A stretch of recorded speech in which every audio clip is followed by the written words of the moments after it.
Deməli müəllimlər, bugünkü dərsimiz bilik və onun növləri mövzusunun izahıdır. Dərsə başlamamışdan əvvəl məlumat olaraq bildirim ki, dəstələrə qoşulmaq üçün kurikulum üzrə, MİQ sertifikasiya hazırlıqları üzrə dəstələrə qoşulmaq istəyən müəllimlər 070 974 18 56 nömrəsi ilə əlaqə saxlaya bilərlər. Hal-hazırda mart sürət qruplarımızda qeydiyyat başlanıb. Həftədə 3 dəfə olmaqla dərslər Google Meet proqramı ilə həyata keçiriləcək. Qoşulmaq istəyənlər əlaqə saxlaya bilərlər. İndi keçək dərsimizə. Bugünkü dərsimiz bilik və onun növləri mövzusudur.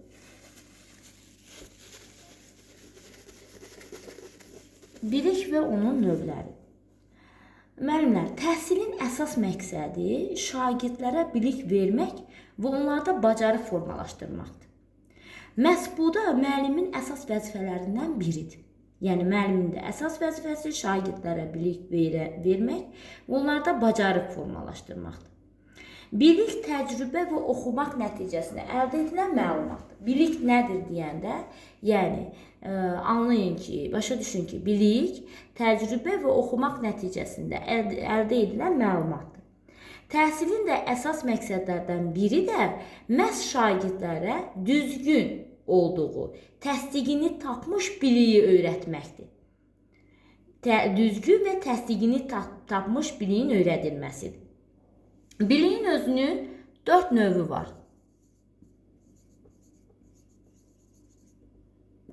Biliyin özünün 4 növü var.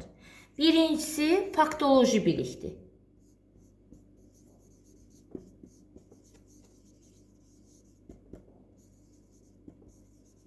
Faktoloji biliyin digər adı, qarşınıza çıxanda, yəni məlumatlı olasınız, deklarativ bilikdir.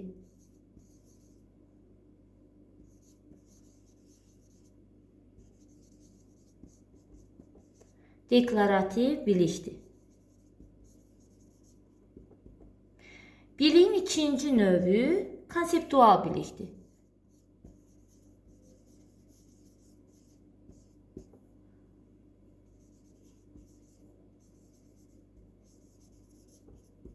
Konseptual bilikdir. Üçüncü növü prosedural bilikdir.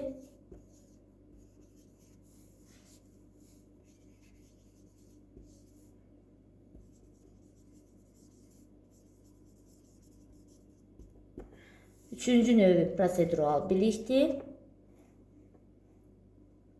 Dördüncü və sonuncu növü isə metakognitiv bilikdir.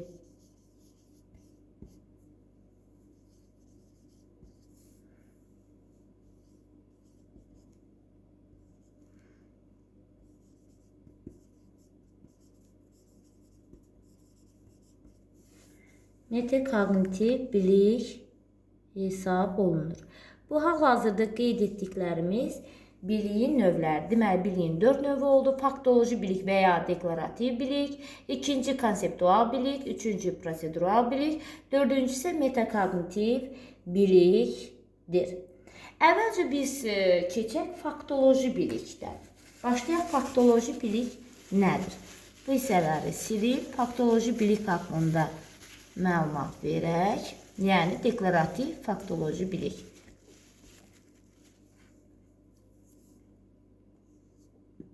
Faktoloji bilik nədir? Faktoloji bilik müəyyən bir sahə ilə əlaqəlidir. Yəni, müəyyən bir sahə haqqında danışmaq, onu başa düşmək və sistemləşdirmək üçün, həmin sahə üçün lazım olan bütün əsas elementləri əhatə edir. Burada, bax, əsas elementləri bura yazın. Əsas elementlər.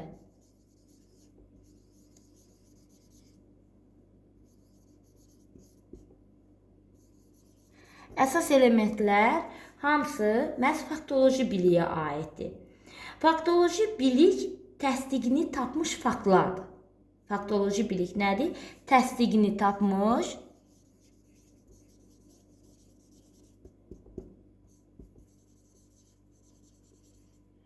faktlardır. təsdiqini tapmış faktlardır. Faktoloji bilik özü məlumat xarakterli bilikdir. Onun açar sözlərini, onunla əlaqəli bağlı məlumatları qeyd edim. Məlumat.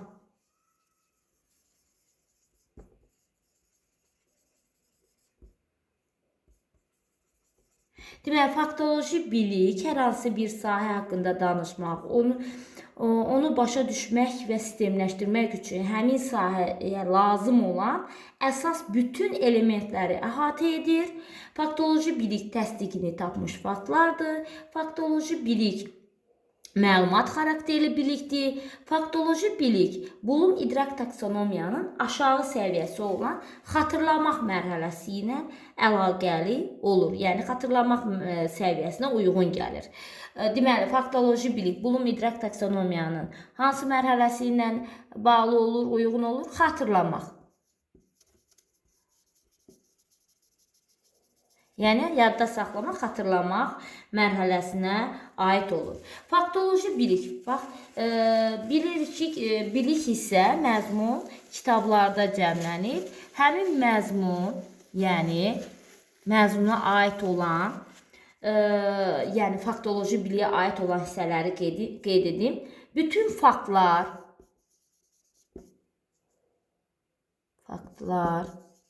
faktoloji biliyə aiddir. Təriflər faktoloji biliyə aiddir. Qaydalar faktoloji biliyə daxildir. Faktoloji bilik hazır bilikdir. Yəni, belə deyək də, hazır şəkildə mövcud olan, təsdiqini tapmış bilikdir. Bəs bu bilik, belə deyək də, hər hansı bir fənlə bağlı olan faktoloji bilik, yəni informasiyalar, fənlə bağlı olan informasiyalar, məzmun hissə, belə deyim, bilik hissə qədərincəyə qədər çoxdur. Yəni, həddən artıq çoxdur. Amma bu qədər biliyin hamısının şagirdlər tərəfindən qavranılması mümkündürmü? Əlbəttə ki, yox. Yəni, şagirdləri lazım olan, olmayan bütün biliklərlə yükləmək olmaz. Bilik hissəni şagirdlərə seçici olaraq təqdim etmək lazımdır. Yəni, bu nə deməkdir? Yəni, öyrədici, informasiyanın öyrədici olması üçün seçici şəkildə təqdim olunmalıdır. Yəni, biz o biliyin hər bir şeyini şagirdlərə ötürməyimiz, şagirdlər tərəfindən onun qavranılması mümkün deyil. Yəni, ona görə biliyin yalnız lazım olan əsas, vacib hissələri şagirdlərə təqdim etmək daha doğrudur. Ona görə qeyd olunur ki, informasiya öyrədici olması üçün seçici şəkildə təqdim olunmalıdır. Lazımsız biliklərin, yəni şagirdlər tərəfindən öyrənilməsinə ehtiyac yoxdur. Ona görə bu hissəni də qeyd etdik. Faktoloji bilik özü iki yerə bölünür. Faktoloji bilik iki yerə ayrılır. Birincisi terminoloji bilik.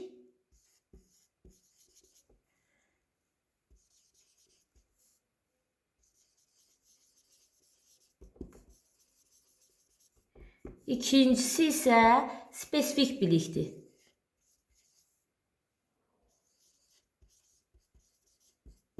Spesifik bilik. Faktoloji biliyin növləridir. Deməli, faktoloji bilik iki yerə ayrılır. Terminoloji bilik, spesifik bilik. Gəlin birinci baxaq terminoloji biliyə. Terminoloji bilik nədir? Bu hissəni silək. Terminoloji bilik haqqında əsas faktları qeyd edək. Terminoloji bilik terminlər haqqındadır. Yəni, terminləri əhatə edir. Bu biliyə terminlər, həmçinin də müxtəlif peşə sahiblərinin istifadə etdiyi ixtisas sözləri daxildir. Deməli, terminoloji biliyə terminlər, bir də hər hansı bir peşə ilə bağlı olaraq peşə sahiblərinə məxsus olan ixtisas sözləri aiddir.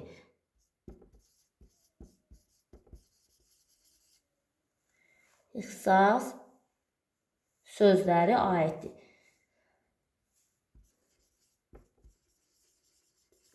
İxtisas sözləri, yəni hər hansı bir peşəyə aid olan sözdür. Məsəl üçün, müəllimlik peşəsinə aid olan özünə məxsus sözlər, ixtisas sözləri var. Həkimlik sahəsinə aid olan özünə məxsus ixtisas sözləri var. Bax, bunlar hamısı terminoloji biliyə aiddir. Bundan başqa, tədris olunan hər bir fənnin özünə məxsus ixtisas, belə deyim, terminoloji biliyi ilə əlaqəli olan sözlər var. Yəni, məsəl üçün, bunlar hamısı terminoloji biliyə aiddir.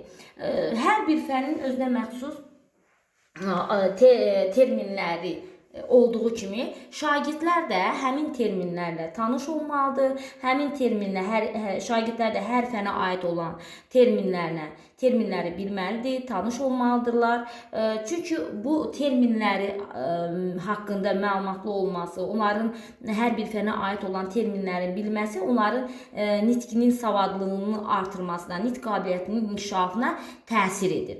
İndi gəlin terminoloji biliyə aid bir neçə fənnə məxsus terminoloji biliyə aid olan nümunələr qeyd edək. Tutalım ki, riyaziyyat fənninə aid nələr deyə bilərik terminoloji biliyə olaraq? Məsəl üçün, riyaziyyat fənninə aid olaraq tangez, vurma, toplama, bölmə, yəni riyaziyyat fənninə aid olan terminlərdir. Və yaxud da Azərbaycan diliyə aid olaraq sait, samit, mübtəda, xəbər və yaxud da tutalım ki, biologiyaya aid olaraq fotosintez, hüceyrə, xromosom. Bax, bunlar hamısı terminoloji biliyə aiddir. Çünki hər bir fənə aid olan terminlərdir. Həmin terminlər, əgər belə bir terminlər qarşınıza çıxsa və ya biliyin növü olaraq soruşulsa, faktoloji biliyin terminoloji biliyinə aid olduğunu qeyd edirsiniz. Yəni, terminoloji bilikdə terminləri əhatə edir. Hər hansı bir sahənin ixtisas sözləri, peşənin ixtisas sözləri aid olunur. Bax, terminoloji biliyə. Terminoloji bilikdən fərqli olaraq spesifik bilik biraz əhatəlidir. Gəlin indi spesifik bilik haqqında da qeyd edək. Yəni, terminoloji bilikdən fərqli olaraq spesifik bilikdə isə terminlərdən yox, sadəcə biraz informasiyanın genişlənməsi, faktlardır, təriflərdir, yenə deyirəm, illərdir, hər hansı bir illərdə baş verən hadisələrdir, hamısı spesifik biliyə aiddir. Təriflərdir, məsəl üçün, isim, əşyanın adını bildirən əsas nitq hissəsinə isim deyilir. Bu spesifik bilikdir. Bax, isim özü terminoloji bilikdir. Amma isimə aid olan o qaydanı qeyd etsək, əşyanın adını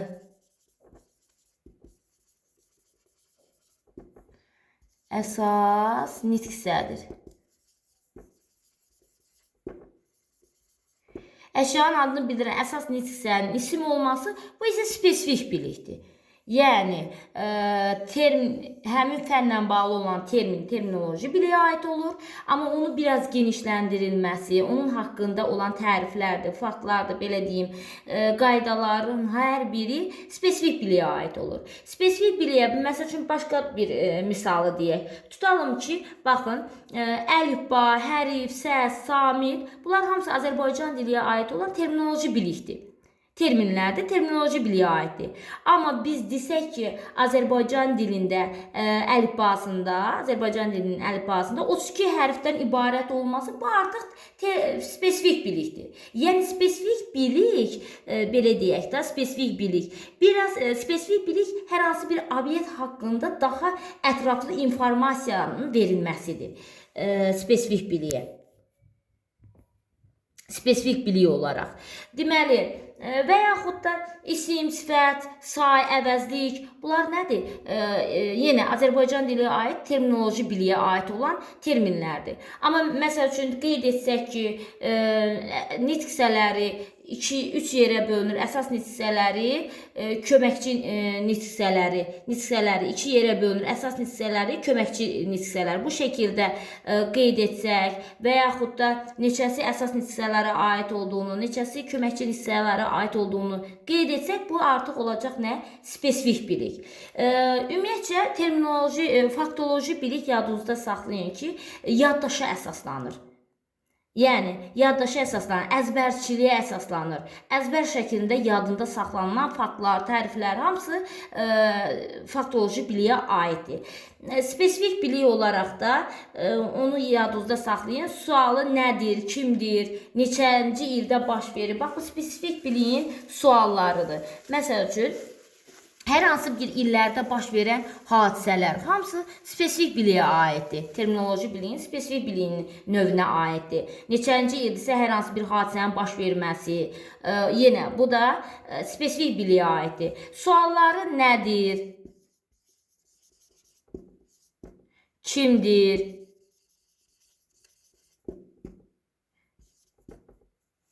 Neçənci ildə baş verib? Nə zaman baş verib? Bax, bunlar hamısı spesifik biliyin əsas suallardır. Yəni, faktoloji biliyə aid olan suallardır. Bütün illərdir, hadisələrdir, qaydalardır, təriflərdir.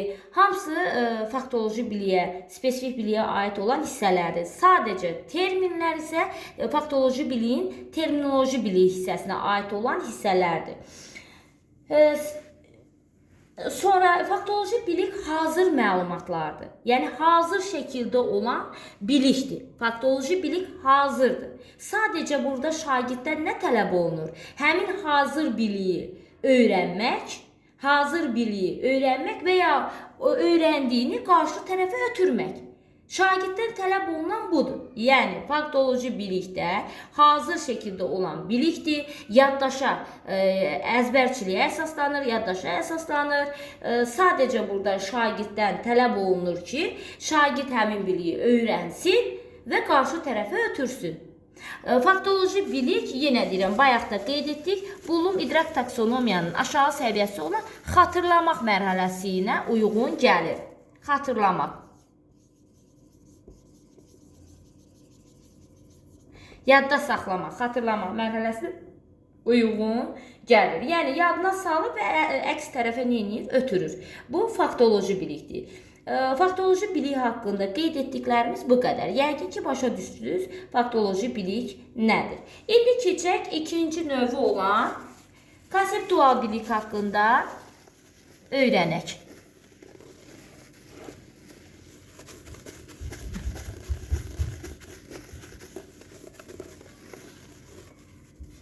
İkinci növü olan konseptual bilik.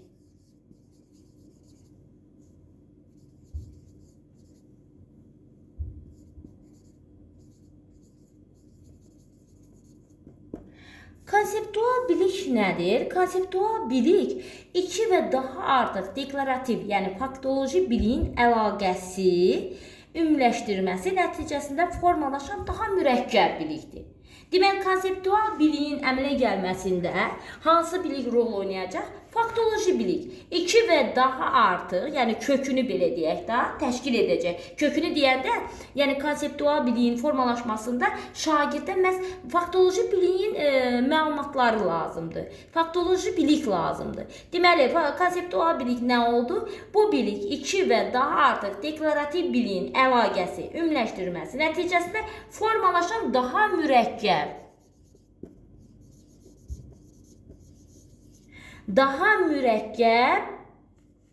bilikdir.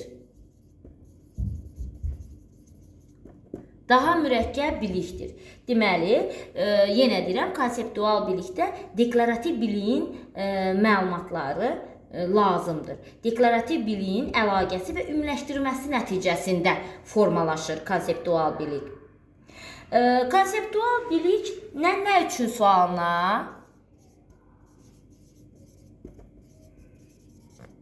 Nə üçün sualına cavab verir?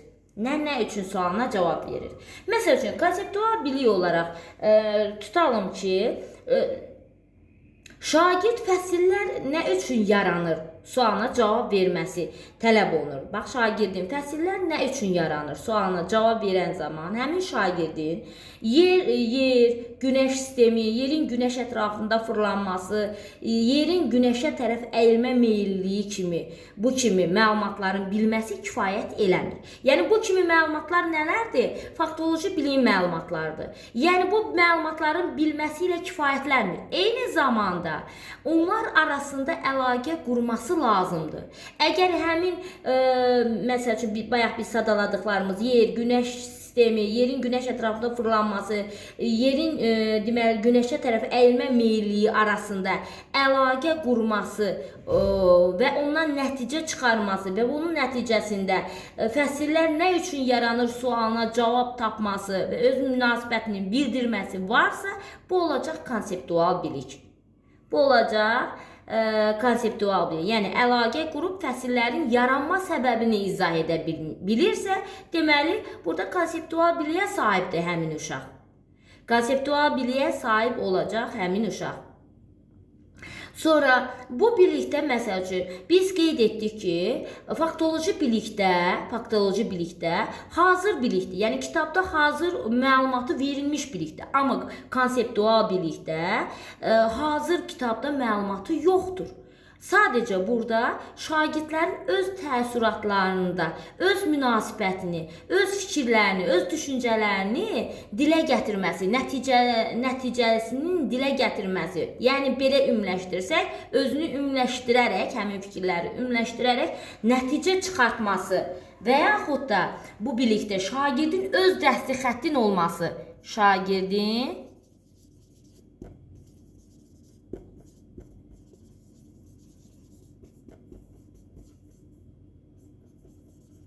öz dəsti xəttin, deməli, şagirdin öz dəsti xəttin olmasıdır bu bilikdə. Yəni, belə deyək də, öz münasibətinin bildirməsi, faktoloji bilikdən istifadə edərək, yenə deyirəm, konseptual biliyin əmələ gəlməsində burada faktoloji bilik əsas rol oynayır. 2 və daha artıq faktoloji biliyi əlaqələndirərək mürəkkəb bilik olan konseptual biliyi əmələ gəlir. Yəni, hər hansı bir hadisəyə öz sözləri ilə analiz edirsə, ümumiləşdirib bir fikir deyirsə şagird, bilin ki, o konseptual bilikdir. Yəni, bu bilikdə kitabda hazır olmuş məlumat yox. Şagirdin öz düşüncələrini, öz fikirlərinin, öz dəsti xəttinin olunması məhz olacaq nə? Konseptual bilik. Amma bir şey deyim, konseptual bilikdə, məsəl üçün faktoloji bilikdə biz qeyd etdik ki, hazır şəkildə olan məlumatdır. Hamı həmin məlumatı, məsəl üçün isim nəyə deyilir deyəndə, bütün məsəl sinifə sual versək ki, isim nəyə deyilir? Bütün şagirdlər eyni cavabı verəcək. Çünki faktoloji hazır olan bir məlumatdır, əzbərçiliyə əsaslanır. Hazır şəkildə həmin məlumatı sizə qarşı tərəfə ötürür. Amma konseptual biliyin cavabı, sual verib cavabı alan zaman yadınızda saxlayın ki, burada cavablar eyni olmur. Hər kəs eyni münasibət bildirmir. Hərə bir cür, hərənin öz dəsti xətti var, hərə bir cür münasibətini bildirəcək. Bax, deməli, konseptual biliyə aid sualın cavabı zamanı cavablar eyni olmur. Fərqli-fərqli fikirlər, fərqli-fərqli münasibətlər nə olacaq? Söyləniləcək. Bax, bu konseptual bilikdir. Konseptual bilik, bayaq da dedik, deklarativ bilik xatırlamaq mərhələsi ilə əlaqəlidir. Amma konseptual bilik bulum idrak taksonomiyanın anlamaq mərhələsi ilə.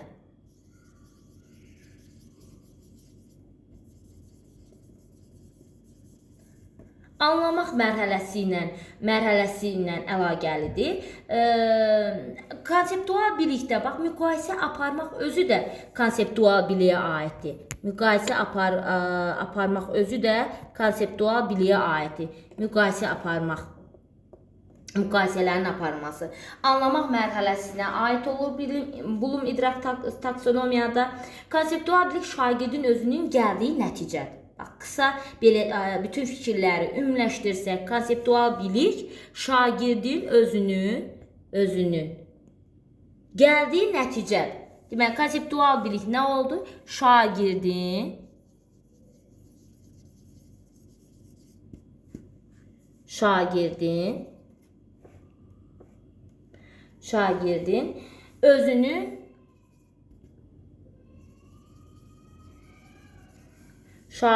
özünün gəldiyi nəticədir.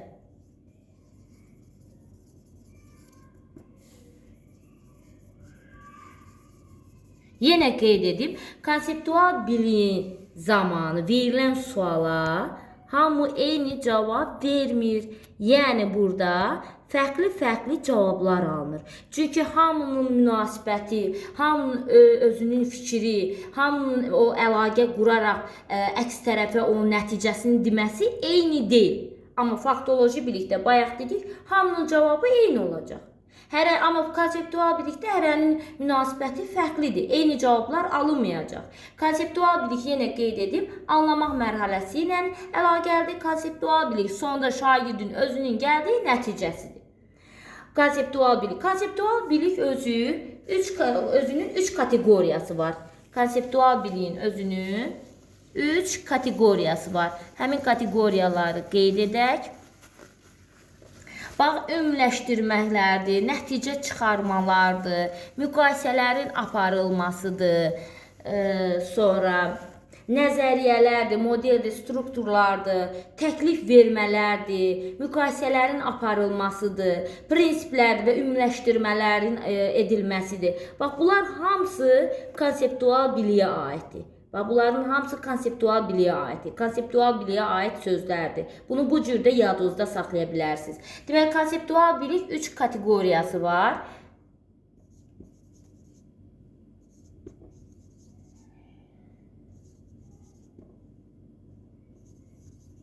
Üç kateqoriya hansılardır? Birincisi konseptual bilikdir.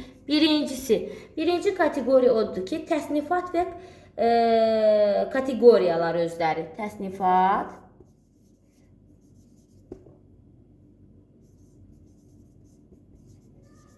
Təsnifat və kateqoriyalar.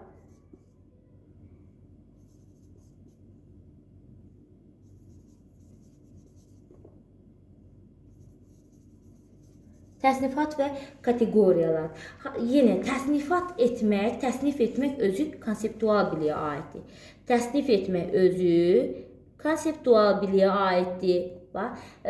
Məsəl üçün, bir nümunə deyim. Nitq hissələrinin təsnifatını izah edir. Harada siz təsnifat sözünü eşitsəz, bax, bu sözləri əzbərdən bilsəz daha yaxşı olar. Çünki bu sözlər vasitəsilə də konseptual biliyi tapa bilərsiniz. Təsnifat etmək özü nədir? Konseptual biliyə aiddir. Nitq hissələrinin təsnifatını izah etmək konseptual biliyə bir nümunədir.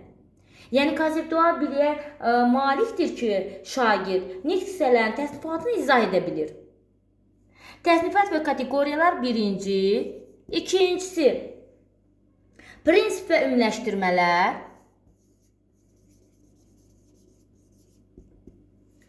Prinsip və ümumiləşdirmələr.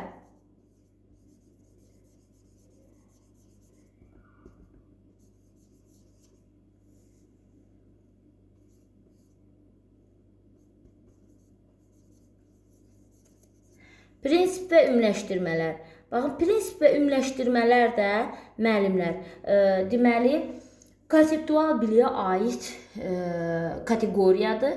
prinsiplər sözündə, ümumiləşdirmələr sözlərində görsəz sizə verilmiş belə deyim də sualların içərisində, nə bilim sizə verilmiş o testlər içərisində siz onda da yenə nəyi götürəcəksiniz? Konseptual biliyə aid edəcəksiniz. Məsəl üçün bir dənə nümunə deyək. Ayrı-ayrı mədəniyyətlər barədə ümumiləşdirmələr aparır. Burada ümumiləşdirmələr sözünü gördünüzmü? Deməli, konseptual bilikdir. Və yaxud da prinsipləri izah edir. Öyrənmənin tutan prinsipləri ilə bağlı fikirlərini bildirir. Prinsip sözünü gördünüzmü? Eşitdinizmi? Deməli, yenə də nə götürəcəksiniz? Konseptual bilik götürəcəksiniz. Konseptual bilik olaraq da bax bu kateqoriyalarda tapmaqda sizə kömək edər. Ona görə də bu kateqoriyalardakı bu sözləri əzbərdən bilsəz daha yaxşı olar. Çünki qarşınıza gəlsə, situasiyanın içərisində bu sözlərdən istifadə olunmuş cümlə görsəz, onda nə götürəcəksiniz? Konseptual bilik cavab olaraq. Üçüncü kateqoriya isə, nəzəriyyə.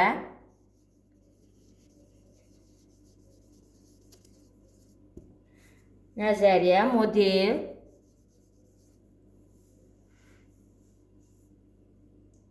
Nəzəriyyə, model. Və strukturlar.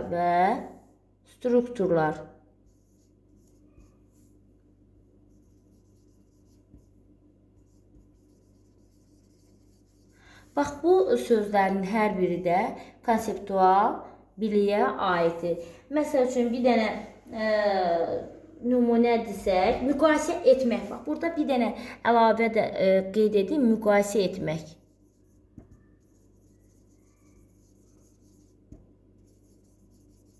Və müqayisə etmək də nədir? Konseptual biliyə aiddir.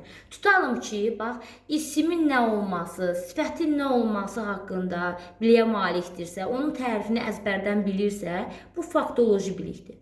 Amma isim və sifətin oxşar və fərqli cəhətlərini müəyyənləşdirirsə, müqayisəsini aparırsa, bu artıq olacaq konseptual bilik. Yəni, müqayisə etmək, oxşar fərqli cəhətləri müəyyənləşdirmək, fərqləndirmək sözləri görsəz, yenə də nə götürəcəksiniz? Konseptual bilik götürəcəksiniz. Nəzəriyyə, model, struktur bu sözlərin biri, prinsip, ümumiləşdirmələr, təsnifat, kateqoriyalar, bax bu sözlər hamısı konseptual bilik. Bax, burada nə qeyd etmişik? Hamısı konseptual biliklə əlaqəli sözlərdir, kateqoriyalardır. Bunları da əzbərdən bilsəz daha yaxşı olar və testi həll etmiş olarsınız. Tutalım, qələbi və qələbi torpaq metallarını müqayisə edir. Soruşsa ki, bu hansı biliyə aiddir? Əlbəttə ki, konseptual biliyə aiddir. Çünki müqayisə etmək nədir? Konseptual biliyə aiddir. Sonra təkamül nəzəriyyəsinin tam hissələrini, belə deyək, nəzəriyyəsini izah edir. Hər hansı bir təkamül. Nəzəriyyə sözünü eşitdinizmi? Götürəcəksiniz konseptual bilik. Yəni, bu qeyd etdiklərimiz hamısı konseptual biliyə aiddir. İndi keçək üçüncü bilik növü olan prosedural biliyə.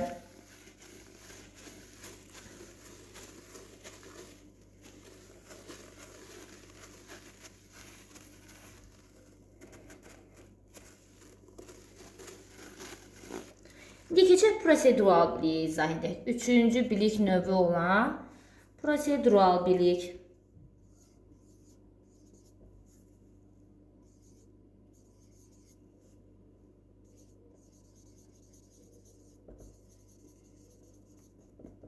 Prosedural bilik. Prosedural proseslər ardıcıllığıdır.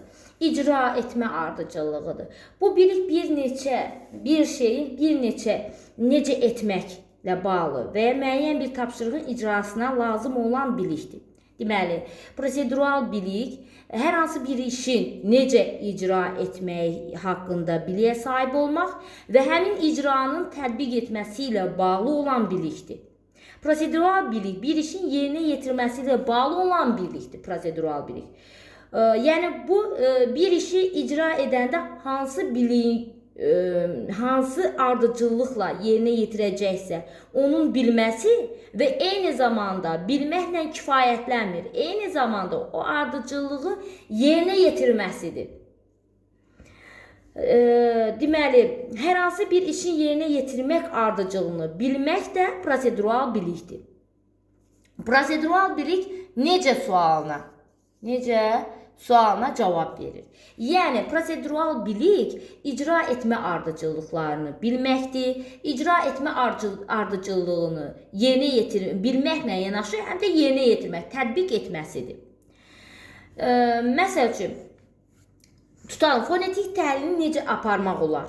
Bax, fonetik təhlilini necə aparmaq olar sualını verdikdə bu prosedural biliyə aiddir.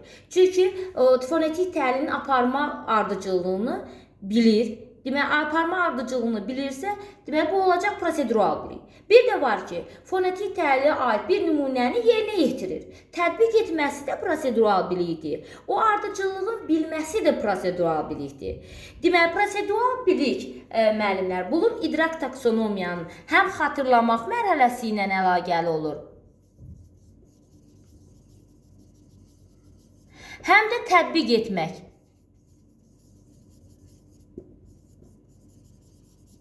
Tətbiq etmək mərhələsi ilə də əlaqəli olur. Gəlin bunların hər ikisinə də nümunə deyək. Demək, xatırlamaq mərhələsini.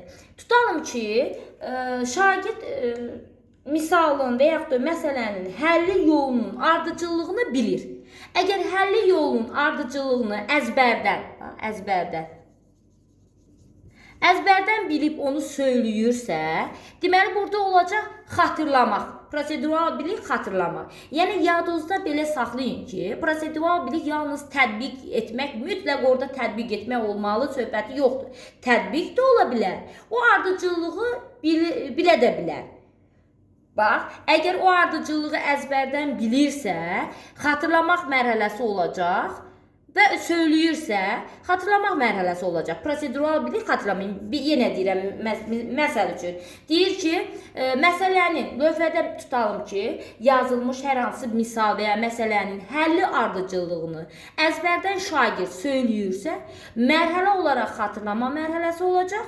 Amma bilik olaraq nə olacaq? Prosedural bilik. Çünki o ardıcıllığı bilir, ardıcıl addımlar sırasını söyləyir.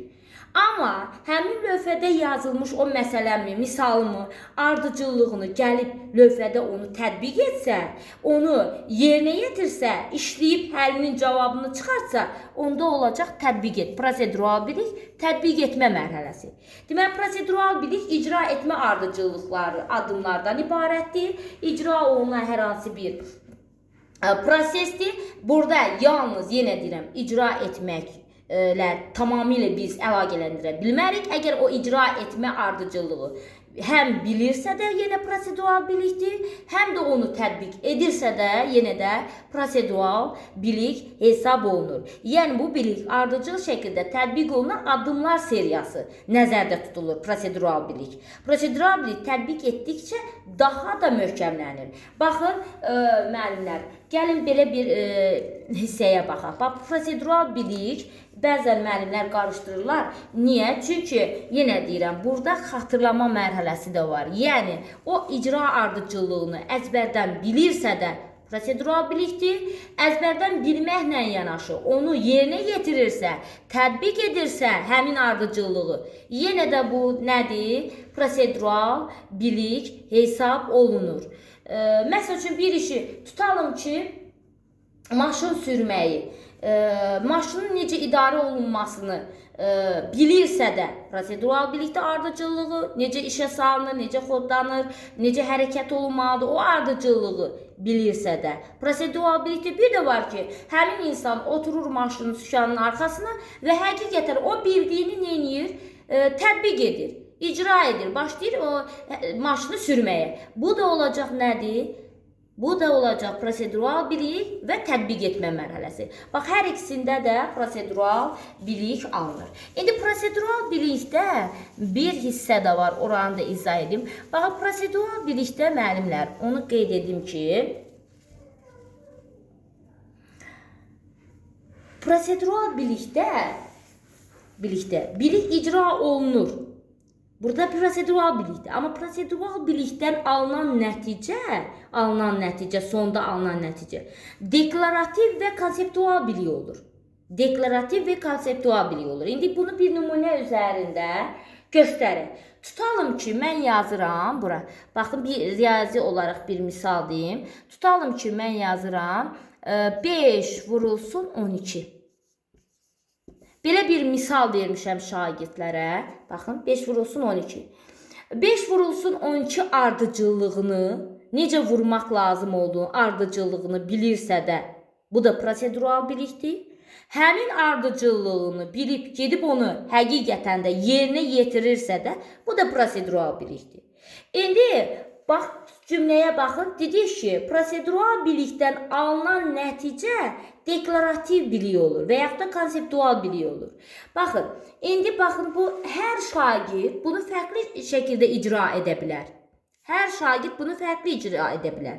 Məsəl üçün, bir şagird lövhəyə çıxar, bunu alt-alta vurmaqla icra edər. Bir şagird üfüqi şəkildə belə icra edər. Bir şagird bunu belə deyək, paylama xassəsindən istifadə edərək icra edər. Gəl burada vuraq, 5-i 2-yə vuranda 10, 0, 1 yadda 60. Cavab 60'dır. Bir şagird belə vuraraq bunu yerinə yetirər. Bir şagird bunu üfüqi şəkildə yerinə yetirərək 60 ala bilər. Bir şagird bunu məsəl üçün 5'i belə vuracaq. 12'ni göstərəcək 10 üstə gəl 2 vurulsun 5. Paylama xassəsindən növbə ilə əvvəl 5'i 10'a vuracaq. 60 üstə gəl. Sonra 50 60 nə idi? 5'i 10'a vuracaq. Eləyəcək 50 üstə gələ, sonra 5'i 2'yə vuracaq 10. Yenə də cavab neçə olur? 60 olur. Biz hansı bilikdə dedik ki, şagirdin aldığı cavab həmişə eyni olur. Deklarativ bilikdir. Görürsünüz, bunun icra etməsi hər şagird fərqli yolla icra edir. Amma hamı eyni nəticəyə gəldi. Hamı 60'a gəldi. Deməli, bu son alınan bu 60 olacaq nə? Deklarativ bilik. Prosedural biliyin nəticəsində icra olunaraq hərə bir yolla icra etdi. Bir ardıcıl addımlarla icra etdi. Burada oldu prosedural bilik. Və icra olundu, alınan nəticə hamısında eyni oldu. Dəyişilmədi ki, xeyr. Deməli, hamısında eyni oldu. Bu alınan nəticə oldu nə? Deklarativ, yəni faktoloji bilik alınır nəticədə.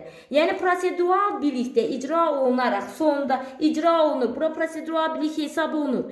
Amma ondan alınan son nəticə ya deklarativ bilik ola bilər, ya konseptual bilik ola bilər.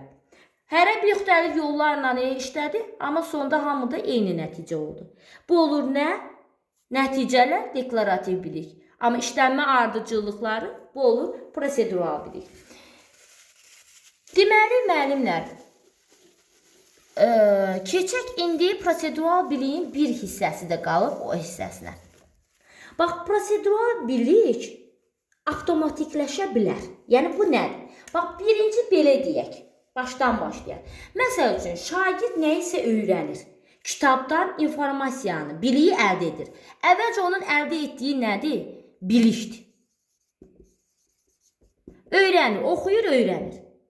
Bunu öyrəndikdən sonra, əvvəl hələ onu informasiyanı əldə edibdir, öyrənibdir. Yəni, biliyi əldə edib. Bununla kifayətlənmək olmaz. Axı, biliyi əldə etməklə kifayətlənsək, bu bilik müəyyən bir zamandan sonra yaddan çıxacaq, unudulacaq. Bəs bunu möhkəmləndirmək lazımdır. Bu biliyə aid bir neçə nümunə yerinə yetirməklə bilik keçəcək nəyə? Bacarığa. Bilik keçdi bacarığa. Bir neçə nümunələr yerinə yetirməklə bilik keçdi bacarığa. Daha da gözəl. Bax, bacarıqdan hara keçir? Bəli, bacarıqdan da vərdişə keçir.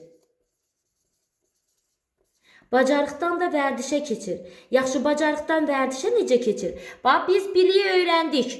Biliyi öyrənməklə kifayətlənmək olmaz. Çünki biliyi öyrəndik, bugün öyrəndik, sabah unudacağıq. Çünki ona aid heç bir tətbiq etməyimiz yoxdur. Heç bir nümunə işlətməmişik uşaqlara. Sabah yaddan çıxacaq. Bunu möhkəmləndirmək üçün həmin biliyə aid, həmin məzmuna aid nə etməliyik? Nümunələr işlətməliyik, tapşırıqlar verməliyik. Və həmin bilik nəyə keçir? Bacarığa keçir. Əgər biz o nümunələri artırsaq, dəfələrlə eyni şeyi yerinə yetirsək, dəfələrlə yerinə yetirsək, yaxşı bacarıq nəyə keçəcək? Vərdişə keçəcək. Avtomatikləşəcək, vərdişə keçəcək. Məhz prosedural bilikdə belə bir anlam var müəllimlər. Yəni bu nə deməkdir?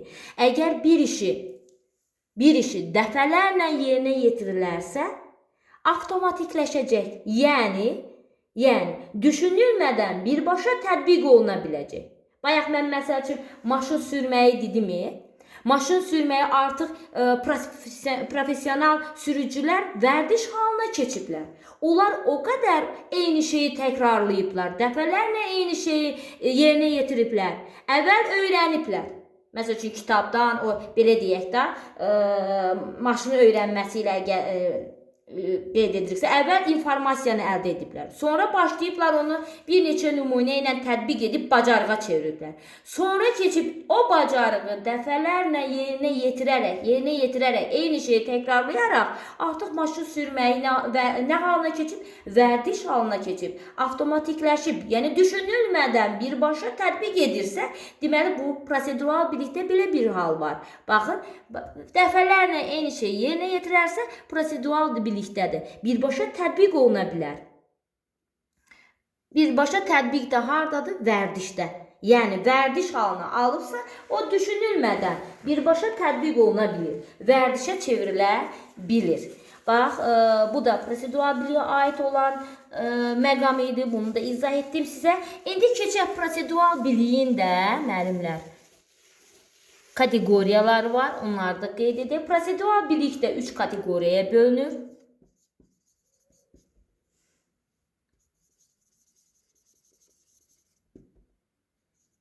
Üç kateqoriyaya bölünür. Yenə deyirəm, müəllimlər, bax bu sözlərlə də sizə kömək ola bilər ki, prosedural bilik olduğunu tapasınız. Bax, prosedural bilik bacarıqlardır, algoritmlərdir, belə deyək də, metodlar ardıcıllığıdır, yəni algoritmlər ardıcıllığıdır. Yəni buna aid bu kəlmələr, bu ifadələr eşidəndə siz onu nəyi götürəcəksiniz? Prosedural bilik olaraq götürəcəksiniz. Birinci kateqoriyası odur ki, bacarıqlar və algoritmlər.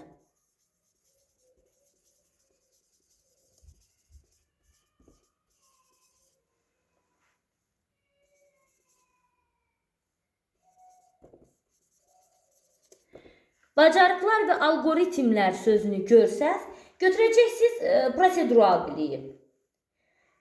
Məsəl üçün, hündürlüyə tullanmaq üçün lazım olan bacarıqları bilmək. Bacarıq sözü varmı cümlədə? Bununla da tapa bilərsiniz ki, bu nədir? Prosedural bilikdir. Sonra ikinci kateqoriyası texnika və metodlar.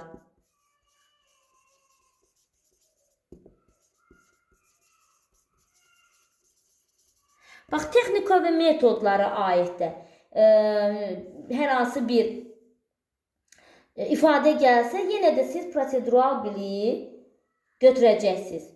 Məsəl üçün, problem həlli üçün alimlər tərəfindən istifadə olunan texnikaları bilmək.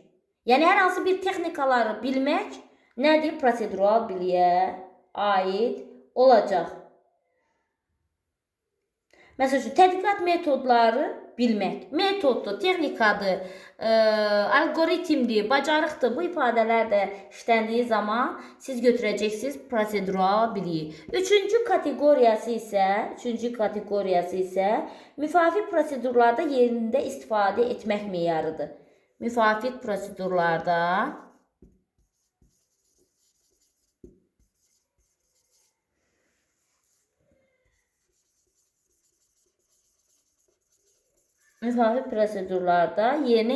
yerində istifadə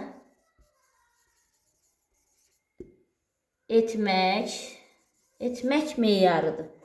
İstifadə etmək meyarı. Bunun hamısını yadda saxlamaqdasınız. Meyar sözünü yadda saxlasaz, bəs olur. Meyar sözünü yadda saxlasaz, bəs olur. Bax, bu da prosedural biliyin 3 əsas kateqoriyasıdır. İndi keçirik müəllimlər, biz 4-cü növ olan metakognitiv biliyə.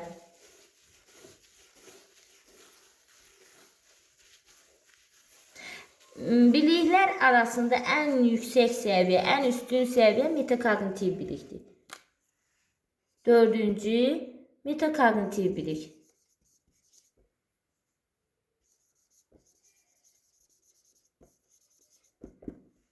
Metakognitiv bilik. Gəlin baxaq metakognitiv bilik nədir? Metakognitiv bilik özü ilə bağlıdır. Metakognitiv bilik insanın özü üçün səmərəli strategiyaları müəyyənləşdirməsidir. Metakognitiv bilik insanın özü üçün səmərəli strategiyaları müəyyənləşdirməsidir. Özü üçün faydalı olan üsulları müəyyən etməkdir. Özünü qiymətləndirməkdir.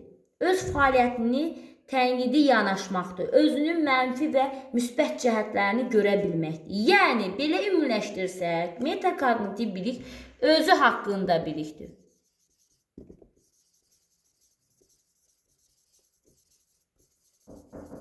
Metakognitiv bilik özü haqqında bilikdir. Yəni, özü haqqında biliyə sahib olmaq, özü haqqında məlumatlı olmaq metakognitiv biliyə daxildir. Burada əsas məqam, yəni özü sözüdür. Yəni, özü üçün faydalı olanı, faydalı olanı bilirsə, özü üçün səmərəli üsulu bilirsə,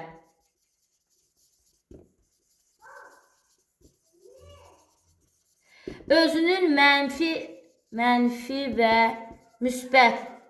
müsbət cəhətləri bilirsə, özünü qiymətləndirə bilirsə,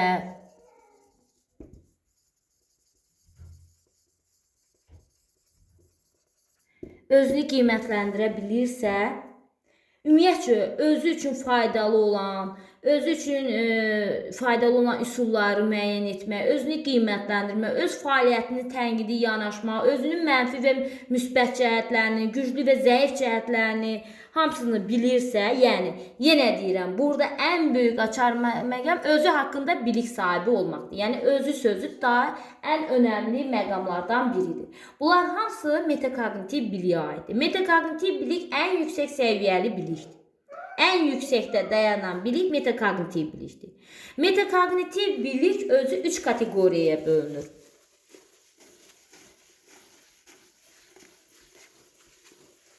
Yəni, məsəl üçün, metakognitiv biliyə tutalım ki, mən dərsi öyrənmək üçün, mən özümün dərsi necə mən yadımda saxlaya bilirəm, onu bilirəmsə, özümü hansı üsul mənim üçün daha faydalıdırsa, onu bilirəmsə, deməli, bu nə olacaq? Metakognitiv bilik olacaq. 3 kateqoriyası var.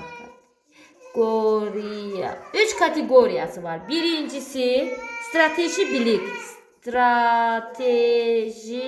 Strateji bilik. Birincisi strateji bilik. İkincisi idraki tapşırıqlar haqqında bilik. İdraki tapşırıqlar haqqında bilik. Üçüncü, şagirdin özü haqqında bilik sahibi olması. Şagirdin özü haqqında bilik sahibi olmaq.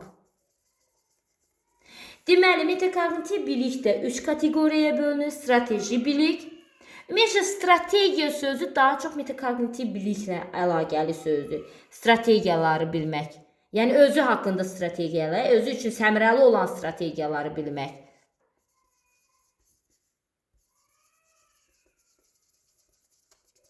Strategiya, özü üçün səmərəli olan strategiyaları bilmək metakognitiv biliyin ən əsas, ən önəmli sözlərindən biridir.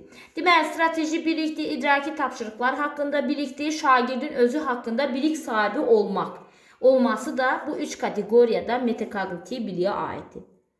Metakognitiv bilikdə də münasibət bildirmək var. Bayaq biz konseptual biliyi izah edən zaman orada da qeyd etdik ki, konseptual bilikdə münasibət bildirmək, öz fikrini bildirmək, izah edir, öz münasibətini, nəticəsini, öz dəsti xəttini ümləşdirir, nəticə çıxardır. Bunlar hamısı konseptual biliyə aiddir. Yəni bu konseptual bilikdə də münasibət bildirmək var, metakognitiv bilikdə də münasibət bildirmək var. İndi bunların fərqi nədir? Metakognitiv bilikdə, müəllimlər, metakognitiv bilikdə münasibət özü-özünə münasibət bildirir. Yəni metakognitiv bilikdə özünə münasibətdir.